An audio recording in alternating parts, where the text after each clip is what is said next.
And we are live. Good evening, everybody, and welcome to Forever Sports Monday night. And it's a big week ahead for the Boks, possibly the biggest week of the year. And I'm going to talk a little bit about that with regards to where does this match this weekend rank amongst the games we have played so far this year. You know, is this arguably our most important match? Obviously, it kind of is in terms of the one that's left. We've only got two matches left. This is the big one. But even then, there's an argument that can be made, I think, that this was always the biggest test of the year in terms of proving a point, in terms of beating a team at a venue where we have struggled, a team that we have struggled to beat recently. And lots on the line, especially the way world rankings have kind of changed the likes of that.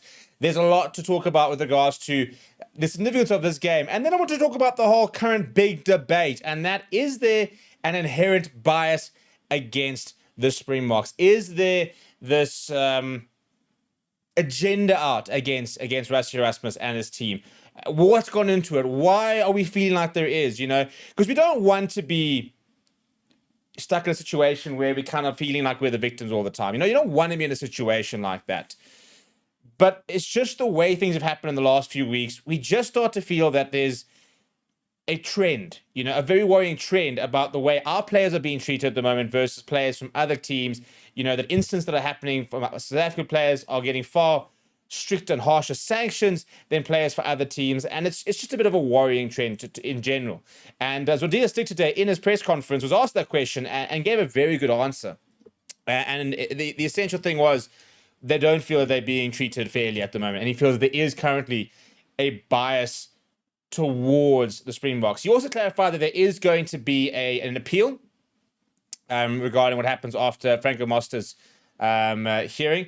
And there's also going to be an appeal for Lood de Jager. The Springboks are going to be appealing that decision. So they talked about last week that they were considering the appeal, for example, and that they weren't sure. He has confirmed that the Springboks will be appealing the decision about to ban Lood de Jager for those 4 weeks down to 3. And whatever happens with Franco Mostert, they will also be having an appeal if he gets a ban. Obviously, if he doesn't get a ban, if the red card gets rescinded, then happy days. But if he does get a ban, then they will likely then appeal that as well. So it's a pretty big week ahead for World Rugby, not only just on the field itself with regards to the game this weekend, but also sort of the off-field stuff that's happening. And Rassie Erasmus has been speaking about the fact that they've been losing in the boardroom. And despite the fact we've been winning on the pitch, losing in the boardroom, and the fact that they're talking about we have to now beat them in the boardroom, sort of intimating that there is a current bias and an issue at the moment where we having to try and sort of win on different positions, and that we're not being treated fairly across the board, which is very frustrating. And it's quite interesting in that today we got the Nations Championship announcement, and Mark Alexander is actually a co-chair of the Nations Championship itself, the actual body. So it kind of feels that at least there we're seeing a bit of representation, because I think the big thing that we've often worried about for a while is a lack of representation at sort of some of at the highest levels in some of these panels and the likes of that. And I think that, that is something that needs to address. And the fact that, Mark Alexander is a co-chair of the Nations Championship is a good thing in terms of we're seeing a SORB or SA Rugby representative in these sort of high positions. And hopefully it'll give us a bit more of a say. Even, for example, you look at the URC, we've only just become full members and only have just been given an equal voice to our counterparts. So that is also a bit of a worry in terms of feeling that despite being the best team in the world, despite being back-to-back world champions, despite being arguably the biggest global brand alongside the All Blacks, we don't have that representation. We don't have that voice at World Rugby. We don't have the pull that some of the other nations seem to have and seem to get when it comes to the global issues of the game and the decision-making powers to actually decide on certain things. We just don't seem to have that kind of pull. So there's a lot of different things to kind of sort of really pick apart. Now, before I want to get into what Zondile Stick had to say, I want to talk about this weekend. And I want to sort of talk about the fact is how are we feeling with regards to the importance of this weekend and the game this weekend? Because what the show is going to be about, before Zondile Stick talked about the bias, is I believe that this is our big game. I believe this is our Everest. I think Eden Park arguably was a big one. I was trying to beat Eden Park for the first time. How many years would have been absolutely huge? And I think it's frustrating that we probably missed a phenomenal opportunity to beat the All Blacks at Eden Park. First of all, even with the way the game went, I feel we could have beaten them, but also it's not a particularly good All Black side. You can look at the stats, for example, the margins they're losing to in the last couple of years, the performances, their win rate, etc. It's not the best All Black side. This Irish side, up until this past weekend, to be fair, was not also, operating at their best. But Dublin has become a fortress for them against the Boks. And Ireland have actually slipped down to 4th in the rankings, which means that in theory, you're thinking this is not as big of a game as playing against the All Blacks. And I think there's a lot of reason maybe it isn't. But if you look at recent history between the Boks and Ireland, they have been our bogey team in the last 2-3 years, not the All Blacks. Ireland have beaten us far more regularly recently than the All Blacks have. They have been our bogey team. They have been the one team we just haven't been able to consistently beat. And this weekend is a big opportunity for us to try and put a lot of conversations, criticisms, ideas to bed. Even post-World Cup, there was a lot of talk about the fact that Ireland was still a better side, that they got beaten by New Zealand and, they would have beaten South Africa in the final. A lot of whatabouts. And the nice thing is we then had a series a year later in South Africa, a 2-match series. We hacked. Why was a 2-match series? A 3-match series would have been phenomenal. I mean, could you imagine one in Loftus, lost in Durban, we're down to Cape Town, for example, for a decider would have been such good a product. But we didn't get that. So we then basically went, well, we're now 1-1. And if we had beaten Ireland 2-0, then I think that would have put a lot of it to bed. But there's still a feeling, I think, amongst some of the Irish fans, some of the rugby community, that Ireland are still a better side than the Boks going into this current year. I think this year, I don't think too many people are currently arguing against it because I don't think Ireland have played as well as they have been in the last 3-4 years. They're down to 4th in the world, for example. We currently sit 5 ranking points ahead of them. So, I actually don't even think it's possible for us to lose the number 1 spot because I don't think New Zealand can actually gain anything by beating Wales. So we've got the number 1 spot locked down, completely locked down. We don't have to worry about that at all. But it is a big game for us because it's a team that we've not beaten in Dublin since Rassie Erasmus has taken over, and obviously before then. But we've not won in Dublin for a long, long time. And I think that for that reason, I think that this is probably our biggest game. It was obviously huge to go and win the rugby championship. Beating New Zealand at Eden Park was a big thing for us. I also argue that for a certain amount of putting demons to bed, the game against France was a very big game. I don't think we played against the France team I would like to play. I would have liked to have beaten a Greg Aldred, an Anton Dupont, and likes of that. It was still a very good fresh side, and we also have plenty of injuries, so you can't sit there and say that it wasn't a deserved win or anything like that.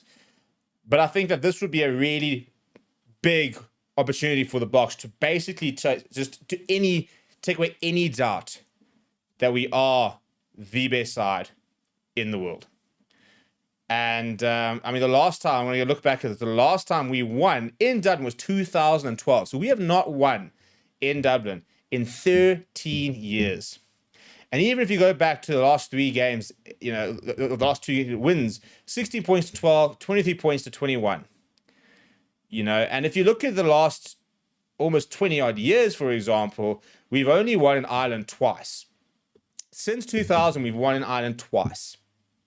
Twice in 25 years. And, I was obviously Lansdowne Rowan back then and the likes of that, but, Ireland have beaten us quite periodically. So it's not a country we've got a very good record in, to be brutally honest. And I think that is a big thing we want to try and put right. We want to go to Ireland. We want to beat Ireland in Ireland.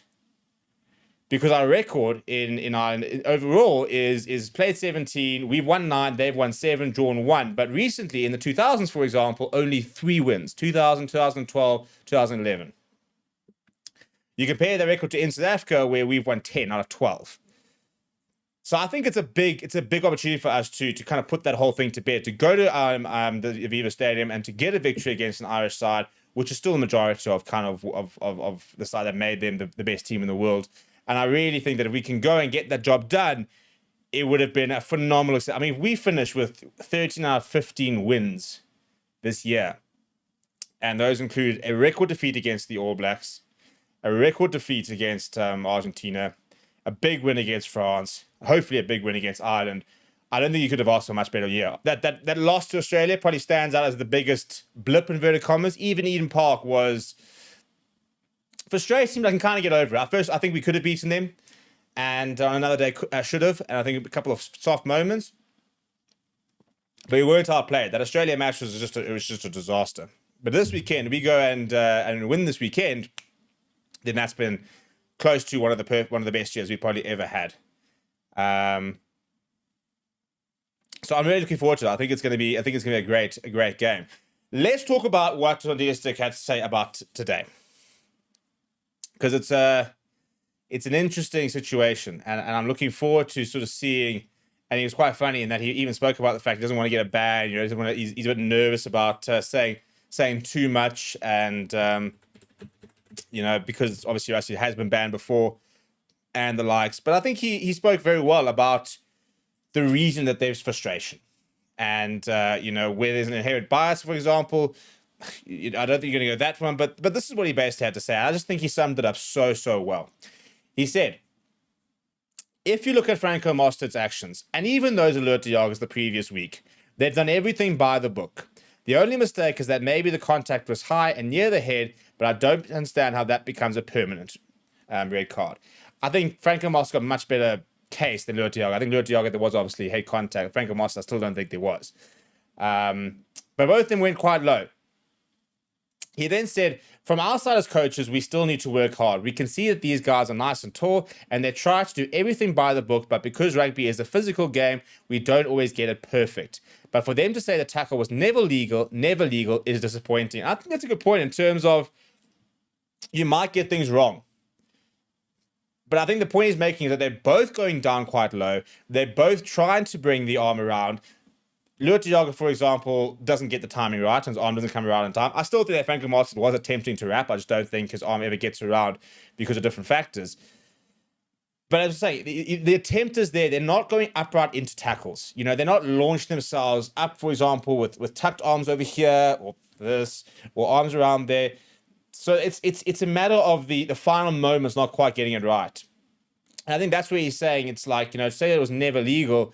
They've not shoulder charged people. I think that's the big sort of point he's making. You look at, for example, I look at Josh Adams over the weekend, and some of the clean-outs, by the way, over the weekend are ridiculous. And then he said, he was asked basically, are there harsher sanctions on South African players? And he says, I don't want to say things and then also get banned like Rassie in the past. But once again, if you look at the last 4 red cards, we had players like Maxwell Mapimpi suspended and not on tour at the moment. The guy has 47 matches, and it would have been an opportunity for him to get to 50. He said Jan Hendrik Wessels, a youngster, misses out, suspended for 12 weeks. And I'm glad he alluded to this. He says, looking at the Fiji and France game and the clean-outs, there's that one clean-out, I think it might be Baptiste Gross. He comes flying in, arm tucked like this, shoulder upright, and where's the permanent red? There was no permanent red. He said the same with Australia situations that were even worse than what those guys have been suspended for. They are suspended, but other players will come back again this week. Surely somewhere, somehow, this is not fair. I don't think we deserve this as a team. Are we treated fairly? I don't think so. And I think he's got a good point. It's not, you don't want to go as far as to sit there and say there's an agenda out there, that World Rugby are out there to try and go against the box. But I think that the reality is, if you look at the sanctions in the past few weeks, you look at the incidents of the past few weeks, you look at the players that have got away, you look at the players who are suspended versus the players who aren't, you look at the bans that have happened, and the reality is, if you look at the Springbok, incidents and the bans versus the other players, there is a discrepancy. There is no doubt that there is a discrepancy. You look at the way that Ty Byrne was treated, for example, and he had his red card rescinded, versus Jan Hendrik Wessels, where there is no evidence that he actually even did what he's currently banned for. that's where the frustration comes, because you're sitting there going, well, where's the consistency? I mean, I look at, and I'm not saying I want to have Ty Burn, banned for ages and this massive big ban. But I look at his incident and they keep talking, because they keep telling us that, the action was never legal, and therefore it's no mitigation. They keep telling us that is a thing, which is fine. But I look at his situation, the Tyberg situation, and I sit there saying, but he was never legal in what he was doing. And he was never, so that should also, have been no mitigation. So why is Loet de Jager, for example, getting a 4-week ban and the idea there's no mitigation because the action's always illegal, but you're looking at Ty Burn and saying that's not the case? Why are we looking at, Franco Mostert, for example, and he is sitting in a situation where he could face a ban despite making contact to the chest? I think that tomorrow is a huge potential watershed moment for this whole situation. And I think that if he gets banned, it'll open up a huge can of worms. Because I think he very clearly makes initial contact on the chest. It might have slipped up. And that became a permanent red, which for me should never have ever been a permanent red. So I think tomorrow, if that red card is not rescinded, and Ty Burns was rescinded, then I think we're in trouble. I think World Rugby will be in big trouble if they kind of end up going that route. So I think tomorrow becomes a huge potential watershed moment, because if they go and they rescind the red card, then there's an admission that things got wrong. And you know what? If they rescind it, as fans, we are still annoyed, obviously, but we didn't lose the game. We can get past it.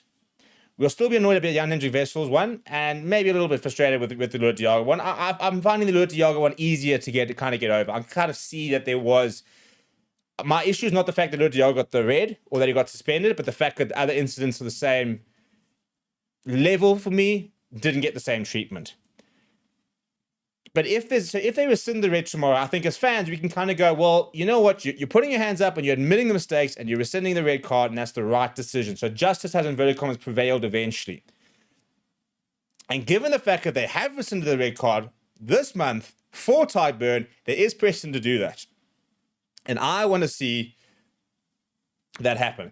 And I don't think it should be about Beauden Barrett having submitted a comment saying that, he didn't feel it was that heavy or whatever, and he understands why it went wrong, blah, blah, blah. Whereas Thomas Ramos is bitching about not having an apology.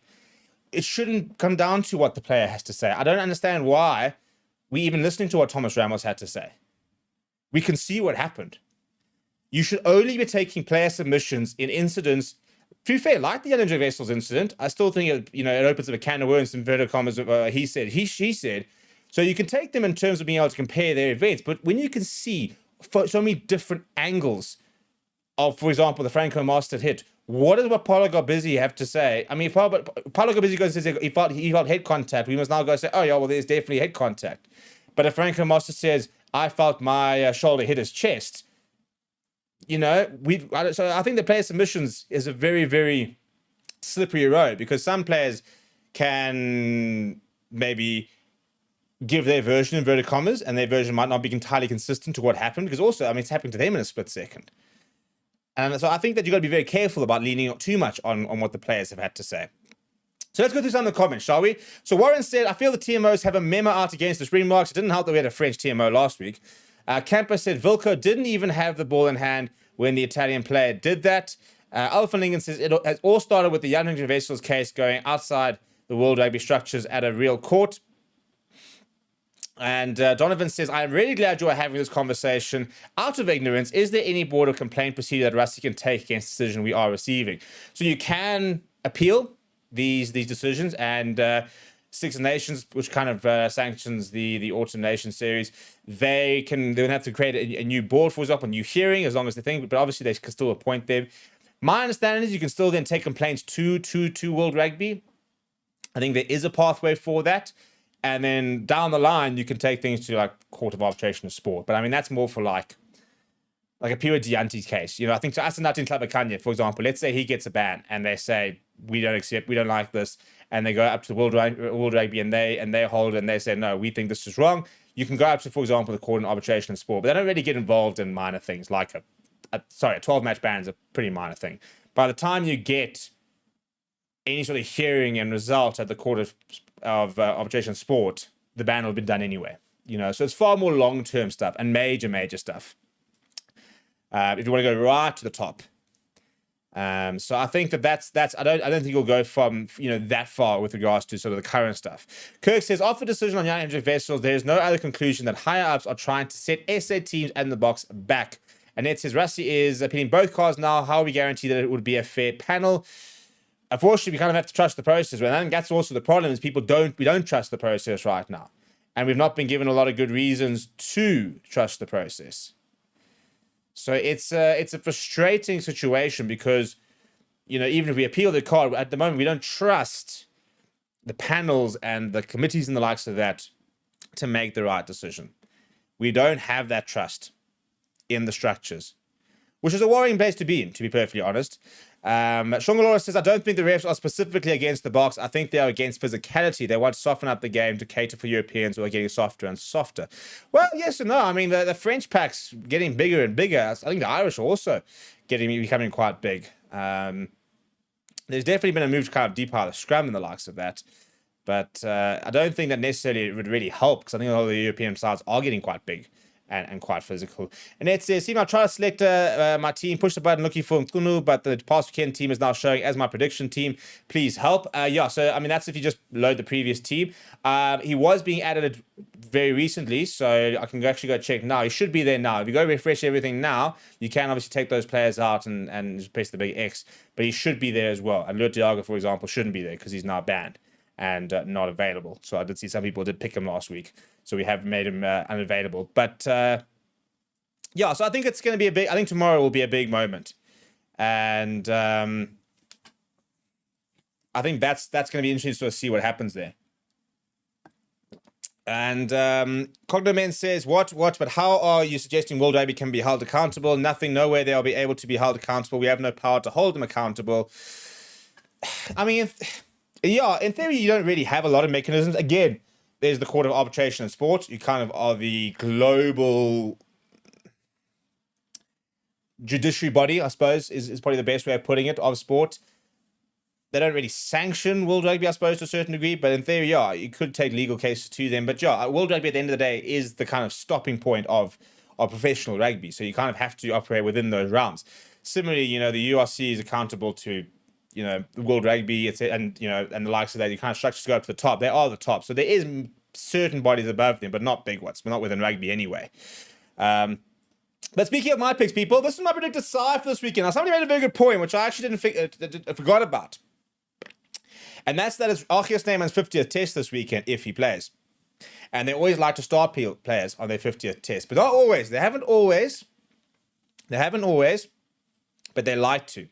So this is the side that I've picked, and if you guys haven't, please go right now to my Pickstart app and get your team prediction. And that's what Annette was talking about, the fact that they're locking in their picks, and a lot of people have actually. I think over 40 people have locked in their team prediction for Rusty Erasmus, which is, by the way, going to be announced on Thursday. So you still have a bit of time, but go and get yourself what I like to do is lock in a team on Monday, and then kind of monitor what's being said. Which players are kind of up for media duty. So, for example, Evan Etzebeth today was in media duty, so he's pretty likely to play. And you can kind of get that information and then sort of maybe tweak your side. But I always think it's a good idea to get a side locked in so that you don't then forget about it and all of a sudden get to Thursday and all of a sudden you've missed the deadline, you haven't locked in a team. So, I always encourage people to go and get a team locked in nice and early, and then you can go tweak it later on in the team. Norman says it's simple for Franco. He and Ethan and I practiced it at the same time. It is clear that it was shoulder to shoulder, and the head flaying was either theatrical double impact. It's got to be rescinded. Well, that's the problem, isn't it, when you start asking for players' input and the likes of that. Grant says the bias is clear as daylight for all to see. Some of the decisions just feel odd. There's something off as to how they assess our infringements versus the same infringements in another match. I think that's always the biggest problem. It's not. This is the thing. We're not. I don't think we're complaining about our reds. We're complaining about the inconsistency. If we got red cards this weekend and the other people around getting in the same incidents are getting red cards, then we kind of can globally and altogether as different fans say that we're not so sure that this system is working and that it's fair in terms of what the sanction we're seeing. But our frustration at the moment is that what we're seeing is what we're doing not being treated the same as what everybody else is doing. And that's where we're frustrated. But in terms of my team at the moment, my only question marks in this team are potentially Ethan Hooker at 11, big call of Kane Moody at 13 versus Jesse Creel, and now the potential Arceus Neyman at 5. I think that this team is pretty close to what we're going to see. And to be honest, like next week's team, a little bit like last week's team, is probably more fun to try and pick than this weekend's teams. I think a lot of these players are pretty nailed on starters for this Irish side, unless we bring a couple of big surprises, you know. I mean, and it's obviously going to put Ntuka into that side, so that could be a bit of a surprise if you got Bongi Manambi, for example. I mean, I think somebody was saying over the weekend that they would actually look at putting Bongi into the side because they weren't particularly impressed with Johan Krobler. You could do that from a safety point of view, but obviously when you do your team prediction on my picks, it's just your starting 15, so it doesn't really factor in the bench. But this is what I've got at the moment. So, yeah, I think that the front row is pretty settled. I think Bowen Fenter will start. Maybe he'll be pulled off after 3 minutes as well. I feel for the man because I didn't think he was doing, especially maybe more against France. I felt like he was coping and then got pulled off. I thought he was actually a lot better this weekend when he came back on. Had a couple of nice carries. Somebody was saying that I've got a massive bias against him. I just think that we've not seen that much of him. I don't think he's ever been massively offered. So yeah, but I do think that's more or less our front row. I'll be surprised if we suddenly see Thomas Toy switch to loosehead. I don't think we're going to see a Zach Porthen, for example.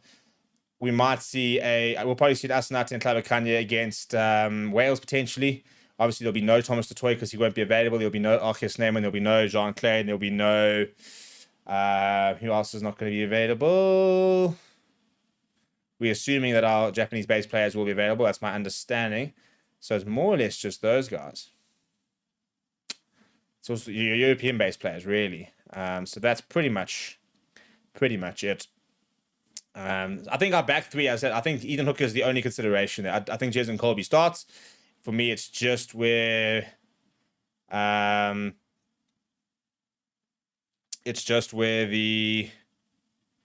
whether we go Ethan Hooker or Curtly Aronson. And I think there's a lot of arguments for both of them, to be fair. I think Ethan Hooker obviously gives you a much bigger aerial threat. I've kind of covered that by going Kane and Moody ahead of Jesse Creel. Even that, I think, is quite a big shot. You know, those Irish centers are good. And defensively, I think Creel is obviously, reads the game probably better than the Kate and Moody does currently. So that's a big selection.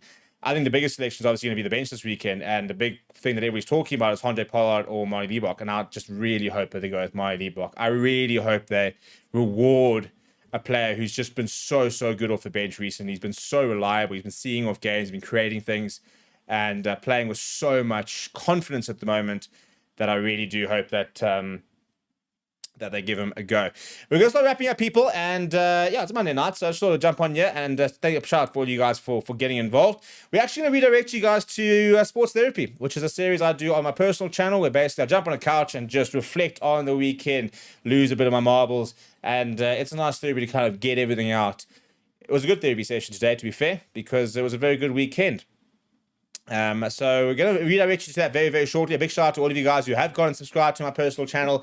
A lot of fun content coming up there very soon. I'm doing a bit of filming at the moment of me not in the studio, but actually out there doing things. So if you have any ideas or challenges and stuff like that, then feel free to go and drop them in the comments on that channel and let me know what kind of thing you'd like to see. But we're going to wrap up. Please do smash like on the video. Please do subscribe to the channel. This could be a big week, by the way. This is our potential road to 100,000 subscribers week. We are just about to get to 99,000 subscribers. I'm predicting 100,000. And I said 100,000 that Ireland was going to be the big call. This could be it for this weekend. So hopefully you guys all come and join us for the journey there. But apart from that, we're going to wrap up there. Please do keep safe, keep well, enjoy sports therapy, which is going to be